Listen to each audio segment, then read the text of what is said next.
नमस्कार। आज हम सुन रहे हैं मुंशी प्रेमचंद जी की अद्भुत रचना धोखा। सतीकुंड में खिले हुए कमल बसंत के धीमे धीमे झोंकों से लहरा रहे थे और प्रातःकाल की मंद मंद सुनहरी किरणें उनसे मिल मिलकर मुस्कुराती थीं। राजकुमारी प्रभा कुंड के किनारे हरी हरी घास पर खड़ी सुंदर पक्षियों का कलरव सुन रही थी। उसका कनक वर्ण तन इन्हीं फूलों की भांति दमक रहा था, मानो प्रभात की साक्षात सौम्य मूर्ति है जो भगवान अंशुमाली के किरणकरों द्वारा निर्मित हुई थी। प्रभा ने मौली सिरी के वृक्ष पर बैठी हुई एक श्यामा की ओर देखा और कहा, मेरा जी चाहता है कि मैं भी एक चिड़िया होती। उसकी सहेली उमा ने मुस्कुराकर पूछा, क्यों? प्रभा ने कुंड की ओर ताकते हुए उत्तर दिया, वृक्ष की हरी भरी डालियों पर बैठी हुई चहचहाती मेरे कलरव से सारा बाग गूंज उठता। उमा ने छेड़कर कहा, नौगढ़ की रानी ऐसी कितनी ही पक्षियों का गाना जब चाहे सुन सकती हैं। प्रभा ने संकुचित होकर कहा, मुझे नौगढ़ की रानी बनने की अभिलाषा नहीं है। मेरे लिए तो किसी नदी का सुनसान किनारा चाहिए, एक वीणा और ऐसे ही सुंदर सुहावने पक्षियों के संगीत की मधुर ध्वनि में मेरे लिए सारे संसार का ऐश्वर्य भरा हुआ है। प्रभा का संगीत पर अपरिमित प्रेम था। वह बहुधा ऐसे ही सुख स्वप्न देखा करती थी। उमा उत्तर देना ही चाहती थी कि इतने में बाहर से किसी के गाने की आवाज आई। कर गए थोड़े दिन की प्रीति। प्रभा ने एकाग्र मन होकर सुना और अधीर होकर कहा, बहन, इस वाणी में जादू है। मुझसे अब बिना सुने नहीं रहा जाता, तुम इसे भीतर बुला लाओ। उस पर भी गीत का जादू असर कर रहा था। वह बोली, निसंदेह, ऐसा राग मैंने आज तक नहीं सुना। खिड़की खोल कर बुलाती हूँ। थोड़ी देर में रागिया भीतर आया। सुंदर सजीले बदन का नौजवान था। नंगे पैर, नंगे सिर, कंधे पर एक मृगचर्म, शरीर पर एक गेरुआ वस्त्र, हाथों में एक सितार, मुखारबिंद से तेज छिटक रहा था। उसने दबी हुई दृष्टि से दोनों कोमलांगी रमणियों को देखा और फिर सिर झुकाकर बैठ गया। प्रभा ने झिझकती हुई आंखों से देखा और दृष्टि नीचे कर ली। उमा ने कहा, योगी जी, हमारे बड़े भाग थे कि आपके दर्शन हुए। हमको भी कोई पद सुनाकर कृतार्थ कीजिए। योगी ने सिर झुकाकर उत्तर दिया, हम योगी लोग नारायण का भजन करते हैं। ऐसे ऐसे दरबार में हम भला क्या गा सकते हैं? पर आपकी इच्छा है तो सुनिए। कर गए थोड़े दिन की प्रीति। कहाँ वह प्रीति, कहाँ वह बिछरन, कहाँ मधुबन की रीति। कर गए थोड़े दिन की प्रीति। योगी का रसीला करुण स्वर, सितार का सुमधुर निनाद, उस पर गीत का माधुर्य प्रभा को बेसुध किए जाता था। इसका रसज्ञ स्वभाव और उसका मधुर रसीला गान अपूर्व संयोग था। जिस भांति सितार की ध्वनि गगन मंडन में प्रतिध्वनित हो रही थी, उसी भांति प्रभा के हृदय में लहरों की हिलोरें उठ रही थी। वे भावनाएं जो अब तक शांत थी, मानो जाग पड़ी थी। हृदय सुख स्वप्न देखने लगा। सतीकुंड के कमल तिलिस्म की परियां बन बन कर मंडराते हुए भौरों से कर जोड़ सजल नयन हो कहते थे, कर गए थोड़े दिन की प्रीति। सुर्ख और हरी पत्तियों से लदी हुई डालियां सिर झुकाए चहचहाते हुए पक्षियों से रो रो कर कह रही थी, कर गए थोड़े दिन की प्रीति। और राजकुमारी प्रभा का हृदय भी सितार की मस्तानी तान के साथ गूंजता था, कर गए थोड़े दिन की प्रीति। प्रभा बघौली के राव देवीचंद की इकलौती कन्या थी। राव पुराने विचारों के रईस थे। कृष्ण की उपासना में लवलीन रहते थे, इसलिए इनके दरबार में दूर दूर के कलावंत और गवैये आया करते और इनाम एक राम पाते थे।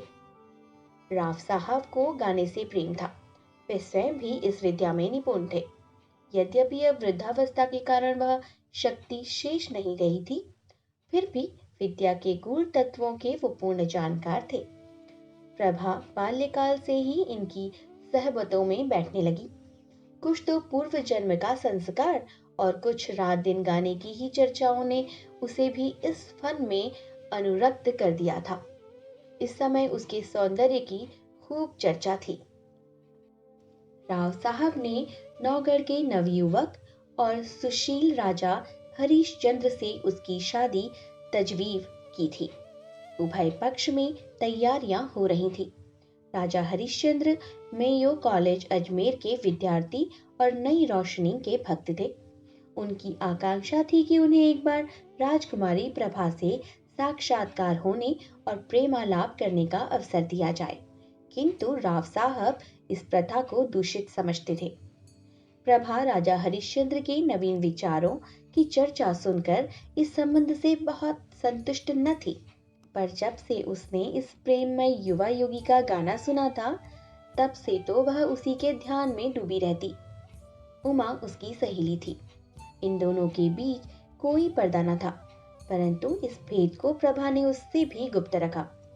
उमा उसके स्वभाव से परिचित थी, ताड़ गई, परंतु उसने उपदेश करके इस अग्नि को भड़काना उचित न समझा। उसने सोचा कि थोड़े ही दिन में यह अग्नि आप से शांत हो जाएगी। ऐसी लालसाओं का अंत प्रायः इसी तरह हो जाया करता है।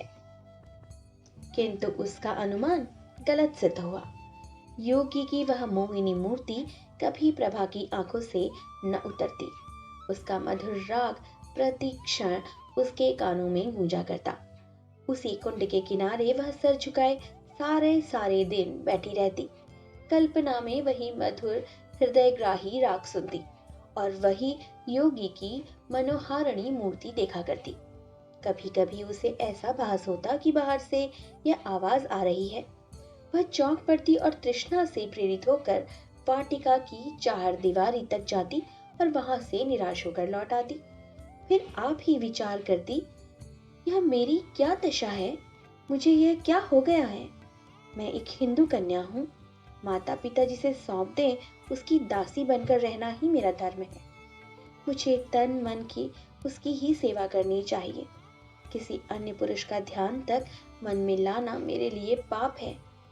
आह, यह कुलसित हृदय लेकर मैं किस तरह अपने पति के पास जाऊंगी। इन कानों से क्यों कर प्रणय की बातें सुन सकूंगी जो मेरे लिए व्यंग से भी अधिक कर्णकटु होंगी। इन पापी नेत्रों से वह प्यारी प्यारी चितवन कैसे देख सकूंगी जो मेरे लिए वज्र से भी हृदय भेदी होगी। इस गले में वे मृदल प्रेम बाहु पड़ेंगे जो लौह दंड से भी अधिक भारी और कठोर होंगे। प्यारे, तुम मेरे हृदय मंदिर से निकल जाओ। यह स्थान तुम्हारे योग्य नहीं। मेरा वश होता तो मैं तुम्हें हृदय की सेज पर सुलाती, परंतु मैं धर्म की रस्सियों में बंधी हुई हूँ। और इसी तरह एक महीना बीत गया। ब्याह के दिन निकट आते जाते थे और प्रभा का कमल सामुख कुमलाया रहता था। कभी कभी विरह वेदना एवं विचार विप्लव से व्याकुल होकर उसका चित्त चाहता कि सती कुंड की गोद में शांति लूं, किंतु राव साहब इस शोक में जान ही दे देंगे। यह विचार कर वह रुक जाती, सोचती, मैं उनकी जीवन सर्वस्व हूँ। मुझे अभागिनी को उन्होंने किस लाड प्यार से पाला है। मैं उनके जीवन का आधार और अंतकाल की आशा हूँ। नहीं, यो प्राण देकर उनकी आशाओं की हत्या न करूंगी। मेरे हृदय पर चाहे जो बीते, उन्हें ना गुड़ाऊंगी। प्रभा का एक योगी गवैये के पीछे उन्माद हो जाना कुछ शोभा नहीं देता। योगी का गान तानसेन के गानों से भी अधिक मनोहर क्यों न हो, पर एक राजकुमारी का उसके हाथों बिक जाना हृदय की दुर्बलता प्रकट करता है। राव साहब के दरबार में विद्या की, शौर्य की और वीरता से प्राण हवन करने की चर्चा न थी। यहाँ तो रात दिन रंग की धूम रहती थी। यहाँ इसी शास्त्र के आचार्य प्रतिष्ठा के मसनद पर विराजित थे और उन्हीं पर प्रशंसा के बहुमूल्य रत्न लुटाए जाते थे। प्रभा ने प्रारंभ से ही इसी जलवायु का सेवन किया था और उस पर इनका गाढ़ा रंग चढ़ गया था। ऐसी अवस्था में उसकी गान लिप्सा ने यदि भीषण रूप धारण कर लिया तो आश्चर्य ही क्या है। शादी बड़ी धूमधाम से हुई। राव साहब ने प्रभा को गले लगाकर विदा किया। प्रभा बहुत रोई। उमा को वह किसी तरह न छोड़ती थी। नौगढ़ एक बड़ी रियासत थी और राजा हरिश्चंद्र के सुप्रबंध से उन्नति पर थी। प्रभा की सेवा के लिए दासियों की एक पूरी फौज थी। उसके रहने के लिए वह आनंद भवन सजाया गया था, जिसके बनाने में शिल्प विशारदों ने अपूर्व कौशल का परिचय दिया था। श्रृंगार चतुराओं ने दुल्हन को खूब संवारा। रसीले राजा साहब अधरामृत पीने के लिए विह्वल हो रहे थे। अंतःपुर में गए। प्रभा ने हाथ जोड़कर सिर झुकाकर उनका अभिवादन किया। उनकी आंखों से आंसू की नदी बह रही थी। पति ने प्रेम के मद में मत्त होकर घूंघट हटा दिया। दीपक था पर बुझा हुआ, फूल था पर मुरझाया हुआ। दूसरे दिन राजा साहब की यह दशा हुई कि भौरे की तरह प्रत्येक क्षण इस फूल पर मंडराया करते। न राजपाट की चिंता थी, न सैर की और शिकार की परवाह। प्रभा की वाणी रसीला राग थी, उसकी चितवन सुख का सागर, उसका मुख अर्ध आमोद का सुहावना कुंज। बस प्रेम मद में राजा साहब बिल्कुल मतवाले हो गए थे। उन्हें क्या मालूम था कि दूध में मक्खी है। यह असंभव था कि राजा साहब के हृदयहारी और सरस व्यवहार का, जिसमें सच्चा अनुराग भरा हुआ था, प्रभा पर कोई प्रभाव न पड़ता। प्रेम का प्रकाश अंधेरे हृदय को भी चमका देता है। प्रभा मन में बहुत लज्जित होती। वह अपने को इस निर्मल और विशुद्ध प्रेम के योग्य न पाती थी। इस पवित्र प्रेम के बदले में उसे अपने कृत्रिम रंग में रंगे हुए भाव प्रकट करते हुए बहुत मानसिक कष्ट होता था। जब तक राजा साहब उसके साथ रहते, तब तक उनके गले लता की भांति लिपटी हुई घंटों प्रेम की बातें किया करती। वह उनके साथ सुमन वाटिका में जुहल करती, उनके लिए फूलों का हार गूंथती, उनके गले में हाथ डालकर कहती, प्यारे देखना ये फूल मुरझा न जाएं, इन्हें सदा ताजा रखना। वह चांदनी की रात में उनके साथ नाव पर बैठकर झील की सैर किया करती, उन्हें प्रेम का राग सुनाती। यदि उन्हें बाहर आने में जरा भी देर हो जाती तो मीठा मीठा उलाहना देती, उन्हें निर्दय और निष्ठुर कहती।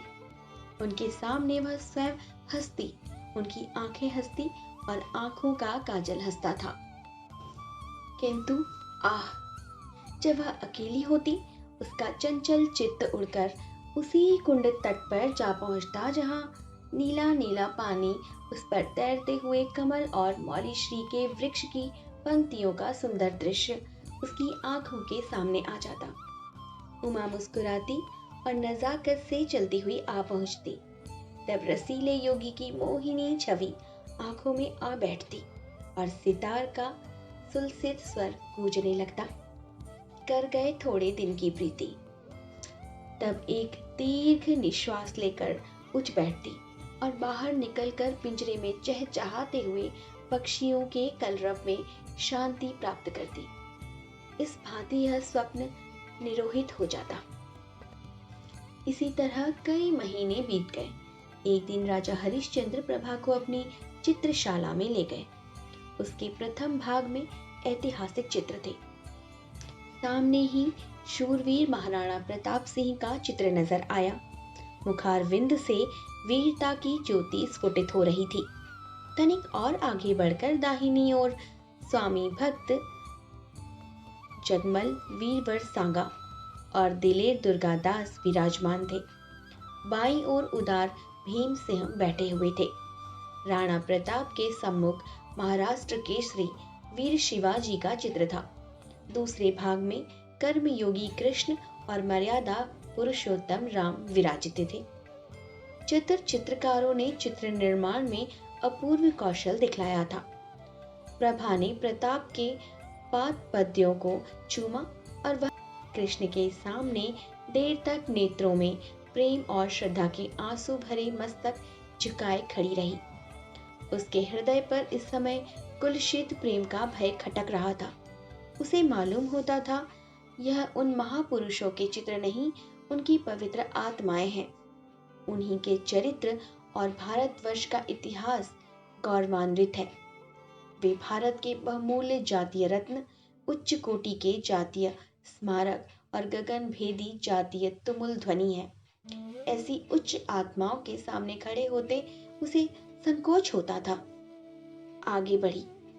दूसरा भाग सामने आया। यहाँ ज्ञानमय बुद्ध योग साधना में बैठे हुए पड़े। उनकी दाहिनी ओर शास्त्राज्ञ शंकर थे और दार्शनिक दयानंद। एक ओर शांति पथगामी कबीर और भक्त रामदास यथा योग्य खड़े हुए थे। एक दीवार पर गुरु गोविंद अपने देश और जाति पर बलि चढ़ने वाले दोनों बच्चों के साथ विराजमान थे। दूसरी दीवार पर वेदांत की ज्योति फैलाने वाले स्वामी रामतीर्थ और विवेकानंद विराजमान थे। चित्रकारों की योग्यता एक एक अवयव से टपकती थी। प्रभा ने इनके चरणों पर मस्तक टेका। वह उनके सामने सिर न उठा सकी। उसे अनुभव होता था कि उनकी दिव्य आंखें उसके दूषित हृदय में चुभी जाती हैं।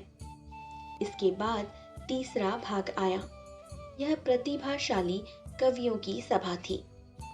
सर्वोच्च स्थान पर आदि कवि वाल्मीकि और महर्षि वेदव्यास सुशोभित थे। दाहिनी ओर श्रृंगार रस के अद्वितीय कवि कालिदास थे। बाईं तरफ गंभीर भावों से पूर्ण भावभूति। निकट ही भृतहरि अपने संतोषाश्रम में बैठे हुए थे। दक्षिण की दीवार पर राष्ट्रभाषा हिंदी के कवियों का सम्मेलन था। सहृदय कवि सूर, तेजस्वी तुलसी, सुकवि केशव और रसिक बिहारी यथाक्रम विराजमान थे। सूरदास से प्रभा का अगाध प्रेम था। वह समीप जाकर उनके चरणों पर मस्तक रखना चाहती थी कि अकस्मात उन्हीं चरणों के सम्मुख सर झुकाए उसे एक छोटा सा चित्र दिख पड़ा। प्रभा उसे देखकर चौंक पड़ी। यह वही चित्र था जो उसके हृदय पट पर खिंचा हुआ था। वह खुलकर उसकी तरफ ताक न सकी, दबी हुई आंखों से देखने लगी। राजा हरिश्चंद्र ने मुस्कुराकर पूछा, इस व्यक्ति को तुमने कहीं देखा है? इस प्रश्न पर प्रभा का हृदय कांप उठा। जिस तरह मृग शावक व्याध के सामने व्याकुल होकर इधर उधर देखता है, उसी तरह प्रभा अपनी बड़ी बड़ी आंखों से दीवार की ओर ताकने लगी। सोचने लगी, क्या उत्तर दूं? इसको कहीं देखा है? उन्होंने यह प्रश्न मुझसे क्यों किया? कहीं तार तो नहीं गए? हे नारायण, मेरे पति तुम्हारे हाथ हैं। क्यों कर इनकार करूं? मुंह पीला हो गया। सिर झुकाकर क्षीण स्वर में बोली, हाँ, ध्यान आता है कि कहीं देखा है। हरिश्चंद्र ने कहा, कहाँ देखा है? प्रभा के सिर में चक्कर सा आने लगा।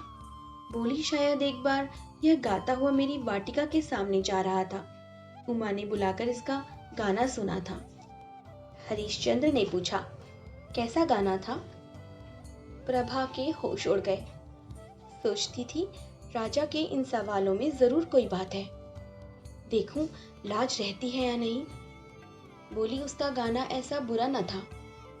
हरिश्चंद्र ने मुस्कुराकर कहा, क्या गाता था? प्रभा ने सोचा, इस प्रश्न का उत्तर दे दूं तो बाकी क्या रहता है। उसे विश्वास हो गया कि आज कुशल नहीं है। वह छत की ओर निरखती हुई बोली, सूरदास का कोई पत्था। हरिश्चंद्र ने कहा, यह तो नहीं, कर गए थोड़े दिन की प्रीति। प्रभा की आंखों के सामने अंधेरा छा गया। सिर घूमने लगा। वह खड़ी न रह सकी, बैठ गई और हताश होकर बोली, हाँ, यही पत्था। फिर उसने कलेजा मजबूत करके पूछा, आपको कैसे मालूम हुआ? हरिश्चंद्र बोले, वह योगी मेरे यहाँ अक्सर आया जाया करता है। मुझे भी उसका गाना पसंद है। उसी ने मुझे यह हाल बताया था, किंतु वह तो कहता था कि राजकुमारी ने मेरे गाने को बहुत पसंद किया और पुनः आने का आदेश किया। प्रभा को अब सच्चा क्रोध दिखाने का अवसर मिल गया। वह बिगड़ कर बोली, यह बिल्कुल झूठ है, मैंने उससे कुछ ना कहा। हरिश्चंद्र बोले, यह तो मैं पहले ही समझ गया था कि यह उन महाशय की चालाकी है। डींग मारना गवैयों की आदत है, परंतु इसमें तो तुम्हें इनकार नहीं कि उसका गाना बुरा ना था। प्रभा बोली, ना, अच्छी चीज को बुरा कौन कहेगा? हरिश्चंद्र ने पूछा, फिर सुनना चाहो तो उसे बुलवाऊं? सिर के बल दौड़ा आएगा। क्या उनके दर्शन फिर होंगे? इस आशा से प्रभा का मुखमंडल विकसित हो गया। परंतु इन कई महीनों की लगातार कोशिश से जिस बात को भुलाने में वह किंचित सफल हो चुकी थी, उससे फिर नवीन हो जाने का भय हुआ। बोली, इस समय गाना सुनने का मेरा जी नहीं चाहता। राजा ने कहा, यह मैं न मानूंगा कि तुम गाना नहीं सुनना चाहती। मैं उसे अभी बुलाए लाता हूँ। यह कहकर राजा हरिश्चंद्र तीर की तरह कमरे से बाहर निकल गए। प्रभा उन्हें रोक न सकी। वह बड़ी चिंता में डूबी खड़ी थी। हृदय में खुशी और रंज की लहरें बारी बारी से उठती थी। मुश्किल से 10 मिनट ही बीते होंगे कि उसे सितार के मस्ताने सुर के साथ योगी की रसीली तान सुनाई दी। कर गए थोड़े दिन की प्रीति। वही हृदय का ही राग था, वही हृदय बेदी प्रभाव, वही मनोहरता और वही सब कुछ जो मन को मोह लेता है।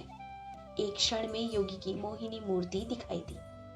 वही मस्तानापन, वही मतवाले नेत्र, वही नयनाभिराम, देवताओं का सा स्वरूप। मुखमंडल पर मंद मंद मुस्कान थी। प्रभा ने उसकी तरफ सहमी हुई आंखों से देखा। एकाएक उसका हृदय उछल पड़ा। उसकी आंखों के आगे से पर्दा हट गया।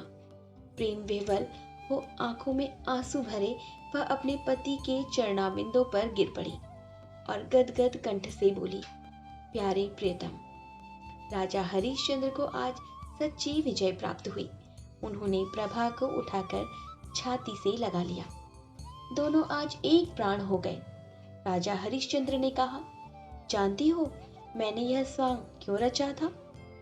गाने का मुझे सदा से ही शौक था और सुना है तुम्हें भी इसका शौक है। तुम्हें अपना हृदय भेंट करने से प्रथम एक बार तुम्हारा दर्शन करना आवश्यक प्रतीत हुआ और उसके लिए सबसे सुगम उपाय यही सूझ पड़ा। प्रभा ने अनुराग से देखकर कहा, योगी बनकर तुमने जो कुछ पा लिया वह राजा बनकर कदापि न पा सकते। अब तुम मेरे पति हो और प्रियतम भी हो, पर तुमने मुझे बड़ा धोखा दिया और मेरी आत्मा को कलंकित किया। इसका उत्तरदाता कौन होगा? कहानी का यहीं पर अंत होता है तो धोखा, पर यह एक अप्रतिम प्रेम कहानी भी है। आशा करती हूँ आपको यह कहानी पसंद आई होगी। अगर आपको यह पसंद आई हो तो अभी इसे लाइक करें, शेयर भी करें और मेरे चैनल को सब्सक्राइब करें और बेल आइकन को ज़रूर हिट करें, क्योंकि यहाँ पर मैं आपके लिए इसी तरह की मनमोहक और प्रेरणादायक कहानियाँ लेकर आती हूँ। अगली कहानी में आपसे जल्दी ही मिलूंगी। धन्यवाद।